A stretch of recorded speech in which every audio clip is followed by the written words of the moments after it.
Quand vient l'âge de l'adolescence, certains jeunes ont tendance à s'isoler ou à préférer la compagnie de leurs amis à celle de leurs frères et sœurs parfois. Alors comment amener son adolescent à s'impliquer dans la vie de famille tout en respectant son besoin d'émancipation? C'est ce que nous allons voir avec nos invités dans ce nouvel épisode de Parents tout va bien.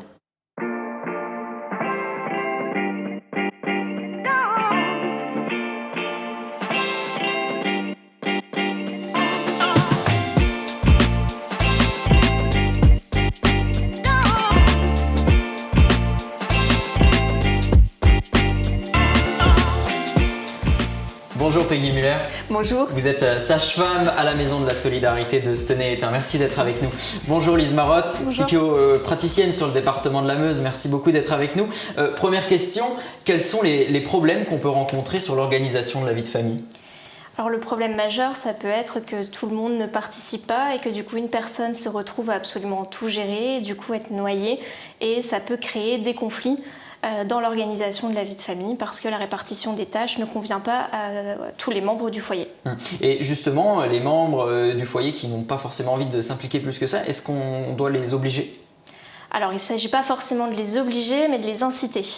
C'est-à-dire de faire comprendre que quand un foyer familial est composé de plusieurs membres, il est normal que chaque membre participe à hauteur du temps dont il dispose pour s'impliquer, à hauteur de ses compétences aussi, mais que dans un foyer comme dans la société, tout le monde doit participer.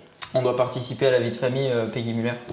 Oui, je trouve aussi, parce que c'est compliqué. Comme elle le dit justement, si une personne fait tout, du coup, elle en a vite marre et puis vite l'escalade avec les conflits. Et je trouve que aussi faire participer tout le monde, ça permet aussi de grandir dans la maison, de s'impliquer, puis ensuite de pouvoir aussi s'assumer un jour en tant qu'adulte.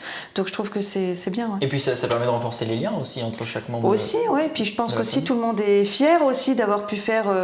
Des fois c'est des petites choses, c'est sûr. Vider un lave-vaisselle, ça va porter tout le monde. Mais quand on sait qu'on a un peu aidé maman, un peu aidé papa, etc. Et je trouve que c'est plus agréable et tout le monde est plus détendu, surtout la maman souvent. Et alors, sans forcer les enfants qui n'ont pas forcément envie de s'impliquer, comment on les encourage à participer à la vie de famille ? Est-ce qu'il faut mettre une carotte au bout ? Alors la carotte, je sais pas, on parle des ados, alors c'est un petit peu difficile la carotte je trouve, parce que on peut pas lui dire toi, tu feras des jeux vidéo si tu vides le lave-vaisselle. Je trouve que c'est un peu... c'est plus très à propos à l'âge de l'adolescence.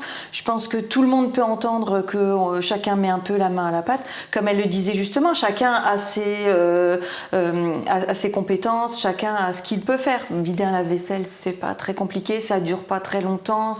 Voilà. Et on peut comprendre que pendant que tu vides le lave-vaisselle, je fais à manger, ou si tu épluches les légumes, je vais plus vite.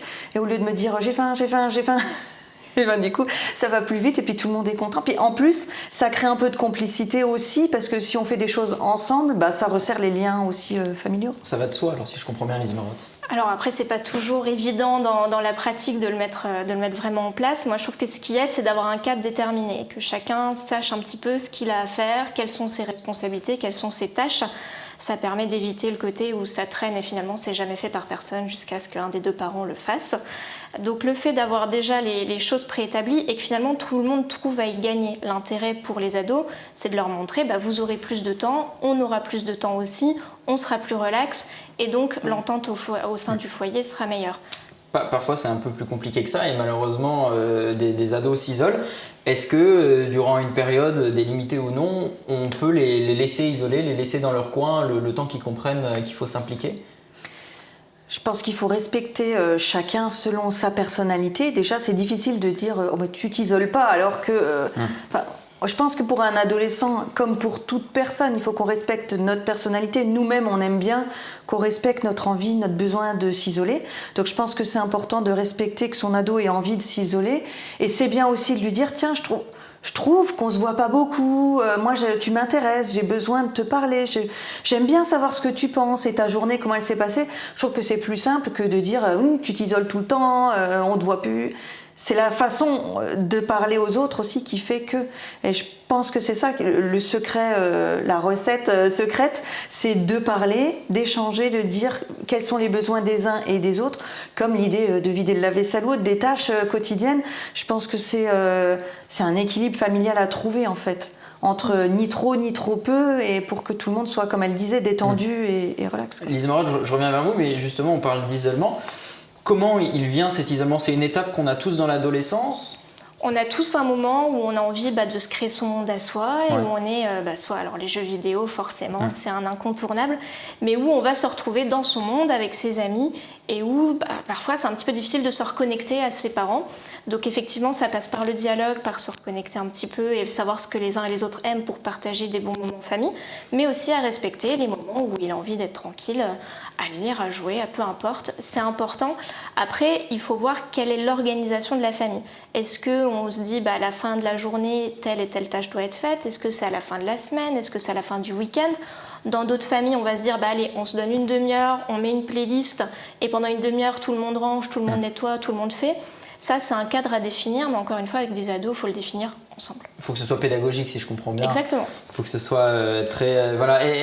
On parlait tout à l'heure de vider le lave-vaisselle, mais il y a forcément d'autres tâches qui parfois sont un peu moins contraignantes, qu'on peut confier à la famille justement pour resserrer les liens, pour qu'il y ait une vraie cohésion de groupe. Bien sûr, on peut confier, je sais pas, alors je vais dire peut-être aux jeunes filles, parce que plus qu'aux garçons c'est plus facile, on va dire, mais peut-être que j'ai tort sur cette question fille-garçon, mais de s'occuper du petit frère ou de la petite sœur pendant un temps, on peut, comme elle disait, mettre une musique et puis tous ensemble on range ou on nettoie la maison et on fait ça ensemble, on peut le faire en rigolant, on peut le faire en dansant, on peut faire tout et n'importe quoi.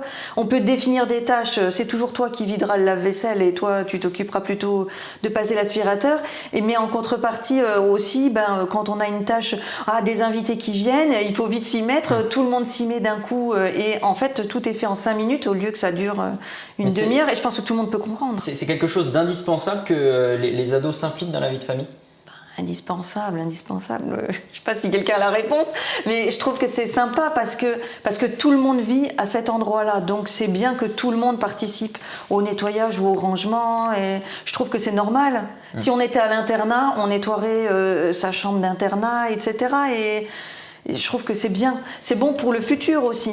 Mais peut-être que cette étape de s'isoler, de s'émanciper un peu, c'est une étape pour la suite quand l'ado sera plus avec ses parents aussi. Ouais, mais on peut s'isoler un temps et puis partager aussi un petit temps de famille, faire un peu les deux. On peut trouver un équilibre entre les deux pour que tout le monde soit content et que tout le monde soit détendu et en même temps, que tous les besoins soient couverts. Et je trouve que de temps en temps, dire à son ado, tiens, ce coup-ci, c'est toi qui vas mettre la machine à laver en route, ça évite que quand il a son appartement, il téléphone à maman et dit, c'est dans quel bac qu'on met apprendre à faire à manger, le linge, etc. On est tous passés par là. L'équilibre, il est important à trouver, Lise Marotte, entre les sorties, les amis et la famille. Oui, il est très important. Après, il ne s'agit pas non plus de dire c'est toujours l'ado qu'on va pousser à faire. Des fois, ça va être aussi l'ado qui fait, mais le parent qui repasse derrière. Ouais. Ça, typiquement, ça peut être très frustrant quand on fait les choses et qu'on a un adulte qui vient repasser, qui refait. Et du coup, pour la confiance en soi, ça peut miner un petit peu aussi. Mais on le trouve comment, l'équilibre, en fait? En communiquant. Vraiment, en établissant un cadre dès le début.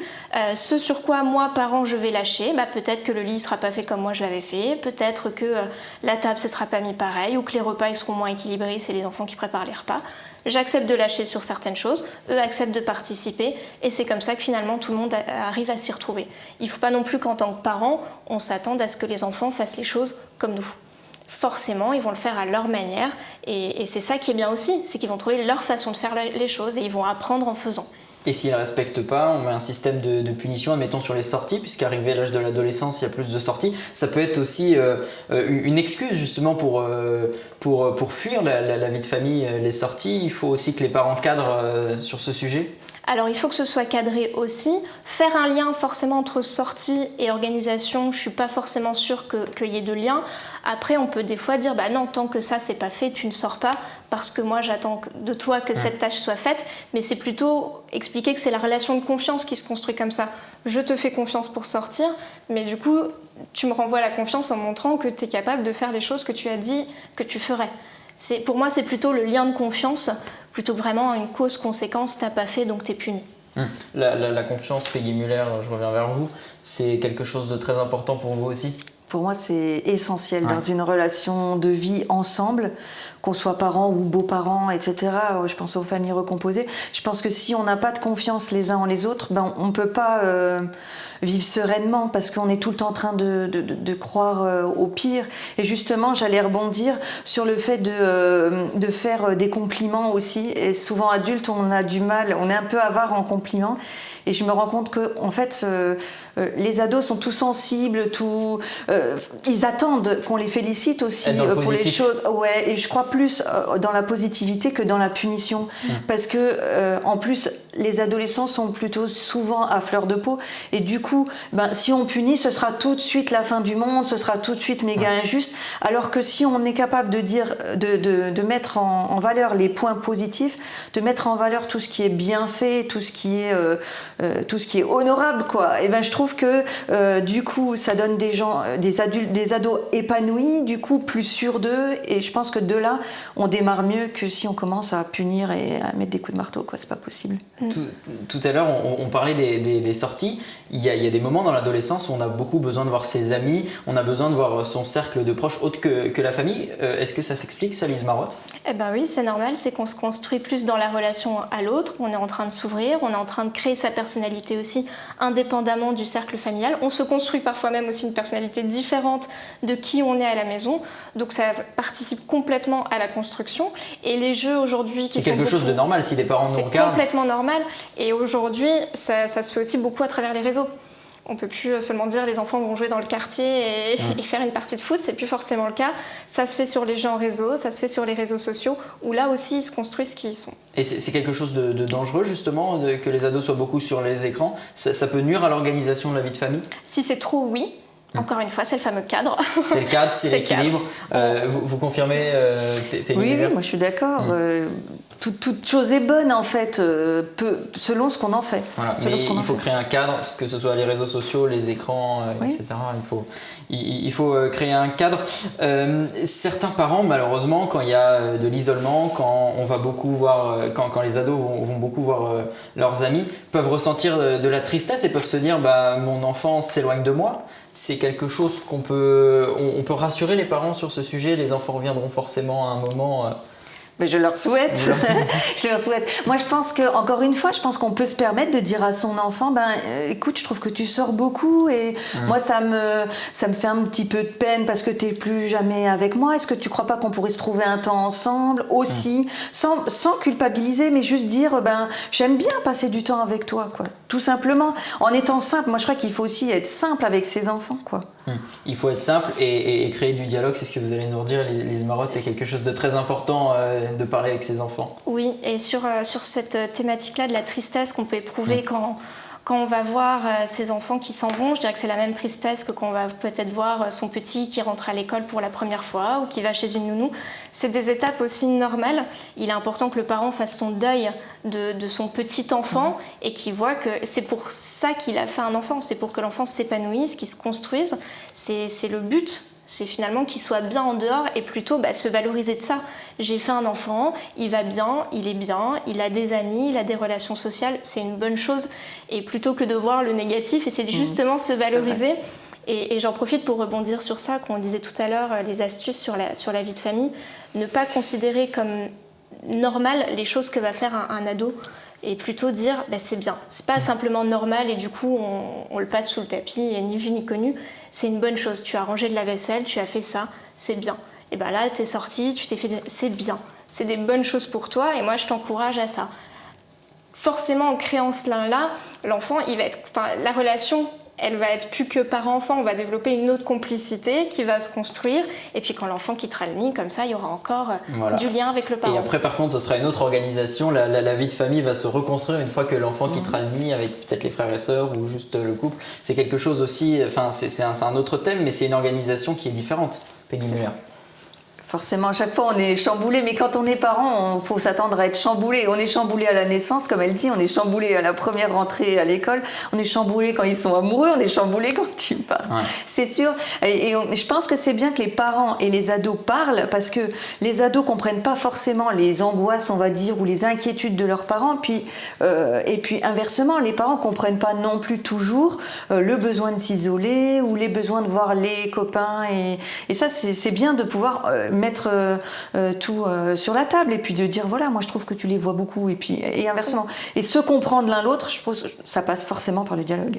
Ouais. Donc, si je comprends bien, pour revenir sur ce thème de la vie de famille, de l'organisation, c'est du dialogue, de la positivité, et puis laisser les ados, s'ils ont besoin de s'isoler un petit peu, s'ils ont besoin de sortir voir leurs amis, mais toujours créer un cadre. Merci à toutes les deux d'avoir été avec nous. Peggy Muller, je rappelle que vous êtes sage-femme à la Maison de la Solidarité de Stenay-Étain. Merci également à vous, Lise Marotte. Et puis, si jamais les parents ou les ados ont des questions, on peut venir vous voir également.